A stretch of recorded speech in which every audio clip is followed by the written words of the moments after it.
Welcome to this demonstration of my reverse engineered database based on Ticketmaster.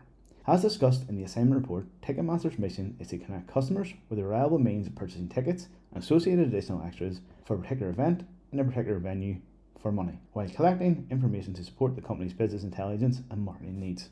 I will demonstrate how the design database meets these needs as I guide you through the customer experience of Sean Gallagher as he attempts to purchase tickets for his partner and 2 children to Disney on Ice. Please note that transactions will be implemented where multiple operations need to be performed as a single unit of work. This will ensure that the asset properties defined by hardener and router are adhered to, thus preventing partial updates or inconsistencies. Within this transaction, we will allow Sean to set up a Ticketmaster account which will give him the ability to purchase tickets. This will involve entering details to update the customer, account, billing address, and credit card tables in the database. These details will undoubtedly be collected from Sean at the application layer and set as variables as seen in the SQL queries below. This process will involve the one-way encryption of Sean's password using a salted hash via the SHA-1 encryption function, as well as the two-way encryption of credit card number and expiry date via the AES encryption method. Although these functions may seem like a valid way to secure passwords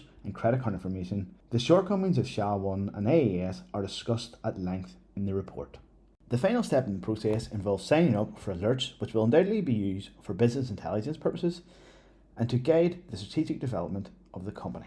In this case, we can see that Sean has signed up for venue alerts for the SSE Arena, the Empire Music Hall and the Kingspan Stadium, for category alerts for the GAA, Comedy and Rugby Union, and for performer alerts for Northern Ireland Ladies, Christy Muir and Enya.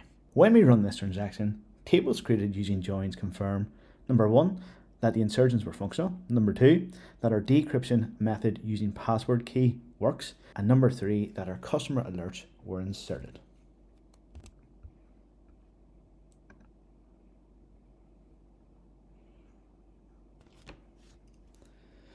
As you can see, the salt used was 707643, which resulted in the salted hash value outputted to the screen there.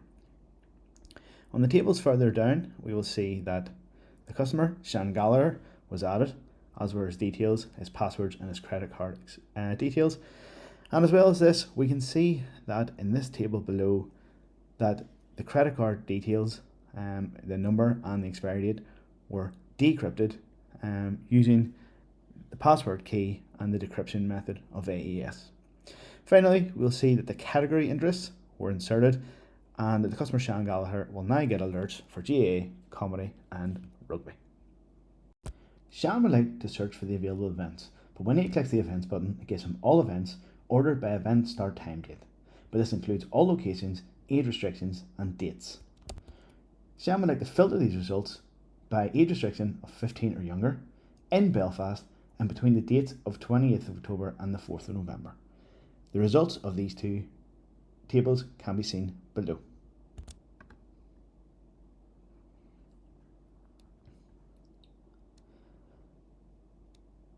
Unfortunately for Sean, Ticketmaster's first method of modelling availability for shows that Disney on Ice is sold out, so they decide to go to the Ulster versus Zebra game instead. When Sean clicks through to search for tickets, he sees a range of sections, ticket types and seat types available. As he requires seats with accessibility access in non-standing sections, he adds these filters to the search.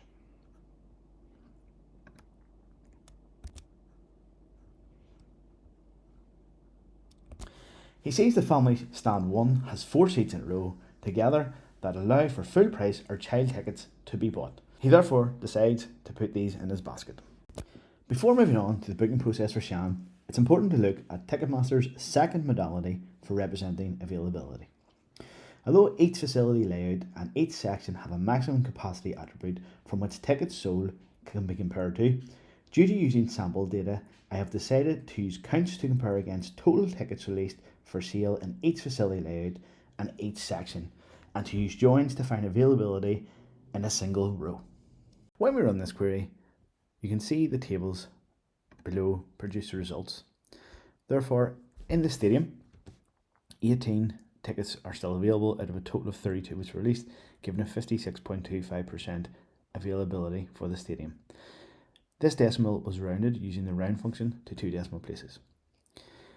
Below you can see there is availability of 50% in the promenade section, while in row M, 1 ticket of 3 is still available, therefore a 33.33% availability.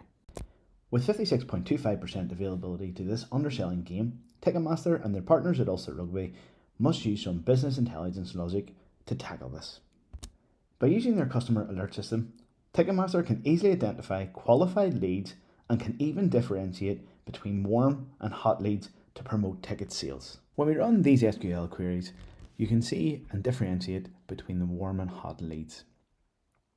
The first table shows people who show an interest in Ulster Rugby, while the second are those who follow the Kingspan Stadium, and the third are those that like rugby union.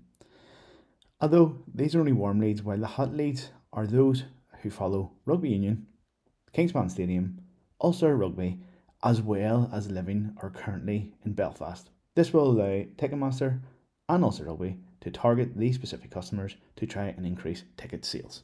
This is likely only one of a myriad of data analysis queries that could be run, with examples ranging from demographic trend analysis, product or service usage analysis, or marketing analysis. In fact, it is likely that there is a suite of stored procedures in the database for this very function. As Sean puts the tickets in his cart, a trigger set off setting the ticket status to temporarily reserved. This ensures that no one can purchase these tickets as Sean checks out. A server issue causes a payment failure. Because this query is within a transaction, the changes previously made to ticket transaction will not be committed to disk, thus ensuring database consistency. This payment failure has been simulated with a rollback, but in a larger commercial procedure, this would likely be a save point. Sean quickly adds the tickets back into his cart. The successful booking transaction processes a new booking and updates all related and relevant tables. Firstly, the tickets selected in the cart are set to temporarily reserved. Records are inserted into the booking ticket price table for each ticket price type, 2 full price tickets and 2 child tickets, and these are updated to sold. At this point, records are inserted as line items for each ticket purchased. After this, records are inserted into the booking additional extras table for the souvenir program, meeting the player's experience, and ticket insurance that was purchased. Following this, records are inserted as a line item for each additional extra bought. The total cost is then calculated using the sum function.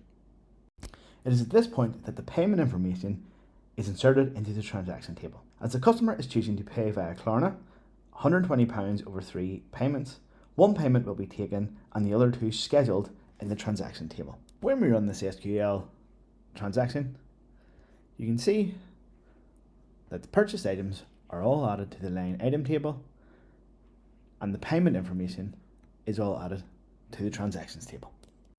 Before the event, Sean's partner won tickets to Disney on Ice on a local radio show competition. As he had purchased ticket insurance, he decided to cancel the tickets. This process involves updating the ticket table to make the tickets available again, updating the booking to mark it as cancelled, updating the transaction table to refund any payments and cancel any future payments.